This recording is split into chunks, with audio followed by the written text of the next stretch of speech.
You need to be more selfish. When you hear the word, you are enraged deep down in your soul because you have a negative connotation surrounding that word.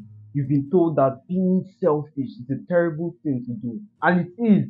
It is the imbalance that I'm against. In fact, I would argue that anything in its extreme, it's negative. If you respect people too much, they're going to walk all over you. Now that point is established. Everything is a virtue, and I believe there's no such thing as he's a natural, or if you don't got it, you don't got it. That's a statement lazy people used to excuse themselves from responsibility.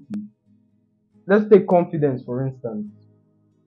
Confidence is an entity with different constituents. If you say a person is confident, he's most likely, or the characteristic trait that ascribed to that word, confidence, is most likely assertive with his point. He speaks a little bit louder. He says, he repeats what people say back to them. So boom, boom, boom, boom. If you sustain all those characteristic traits, you'll be described as confident. By extension, selflessness is a virtue that can be taught. You can learn selflessness. It's not abstract as they deem it to be.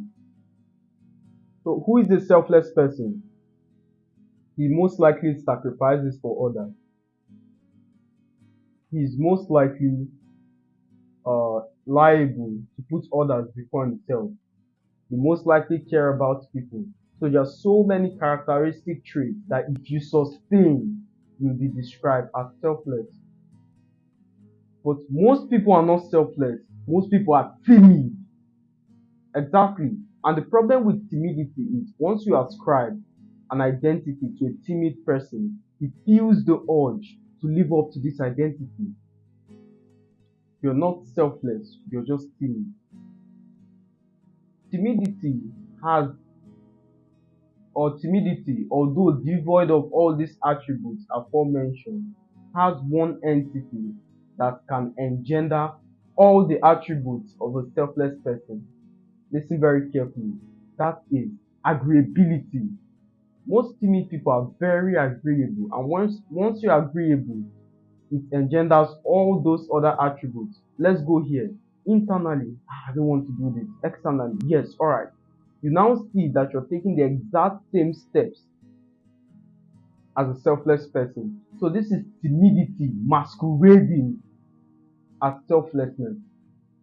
You're not selfless, you're just timid and you're agreeable. Even when you decline, you use open-ended statements like I think, I might, as opposed to affirmative statement. No, it's inconvenient for me. That leaves no room for further persuasion.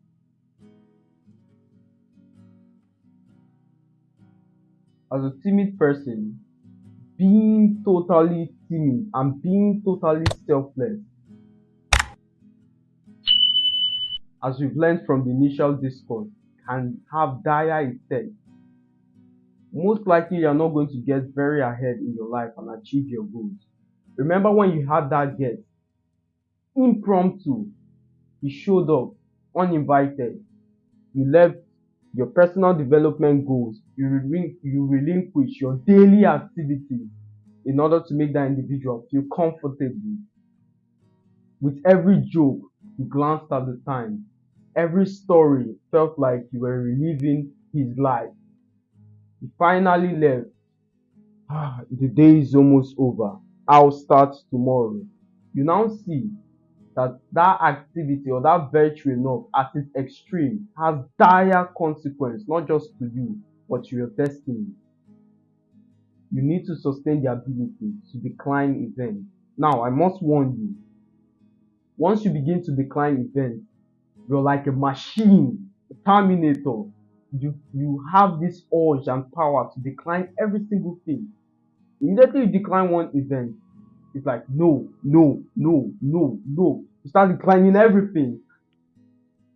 Was very careful. I remember when I was in that loop. I began declining everything, even engagements that were beneficial to me. As a result, that cost me 80% of my relationship. It's a terrible place to be in. There's no need to watch a man fall into a pit, have the experience, share the story, and fall into that same pit in order to gain the experience. My friend, if it's experience you're looking for, I guarantee you there's a whole lot of pitfalls along the way. The only thing you can do is to learn from other people's experience such that you cross that pit, and once you're faced with your own pit, you make the same mistake, draw out victory lessons, and help posterity. Sustain the ability to say no, to take you places. As always, my friends, very short one, and it's a pleasure speaking to you. I'll see you in the next one.